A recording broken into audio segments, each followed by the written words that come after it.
तो महाराज जी हमारे दाहिने हाथ की 3 अंगुली पकड़ी और ऐसे ऐसे कहा, आज से श्री जी तुम्हें संभाल लेंगे। क्या की कर रहा, कहा आज से श्री जी तुम्हें सब संभाल देंगे।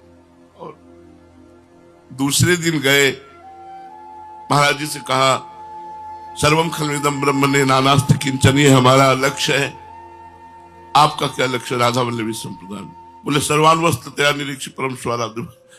बिल्कुल हृदय की ग्रंथि एक एक खोलते चले गए। और हम का शालिग्राम की उपासना करते हैं, तो बोले शालिग्राम किसी को दे दो। और महाराज जी ने श्री राधा नाम जो आज सिंहासन पर विराजमान है, बिना शिष्य बने पहले राधा नाम महाराज जी ने दिया और कहा अभिषेक पद्धति बताई, और आप ही इत्र देते, आप ही भोग देते, क्योंकि मुझ गरीब के पास कुछ नहीं था। महाराज जी ने तो स्वीकार किया।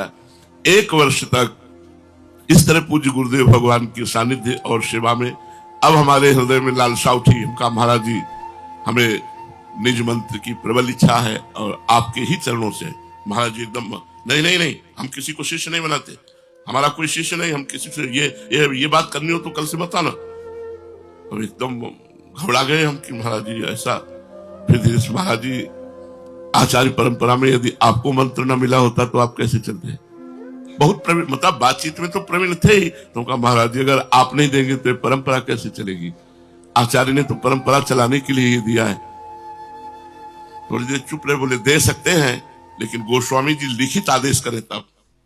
पहले तो गए राधा वल्लभ जी से आंख मिलाई, हम कहा देखो भारी समस्या में फंसा दिया, अब इस समस्या का समाधान आप ही कर सकते हैं।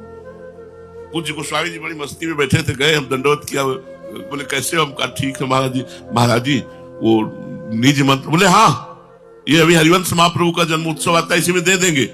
मर गए। अब मतलब हम पूरा बोल न पाए और वो उदार शिरोमणि, हम कहा अब क्या करें? मतलब तो कोई रास्ता ही नहीं रह गया। और वो कह रहे लिखित लाओ, ये कह रहे हम दे देंगे। अब तो मतलब गए, बारड्डे में बैठे, राधा वल्लभ जी को देखते रहे। नीचे गए, मिठाई की दुकान से कागज और पेन लिया, आए लिखा कि हे करुणामयी स्वामिनी, जैसे आपने हमें कृपा करके स्वीकार करके मुझ अधम को राधा वल्लभ जी दिए, ऐसे मुझे आदेश हुआ है कि आप निज मंत्र पूज्य महाराज जी से लीजिए, तो आप कृपा करके ऐसी उदारता पूर्ण आदेश अनुमति दे दीजिए। जो ही कहा हाँ ठीक है, तो हम कहा इसमें दस्तखत कर दीजिए कि आप। वो दस्तखत क्या शाम के आएंगे, हम बुला को बैठाल के बात कर लेंगे। बैठाल करके बात कर ली।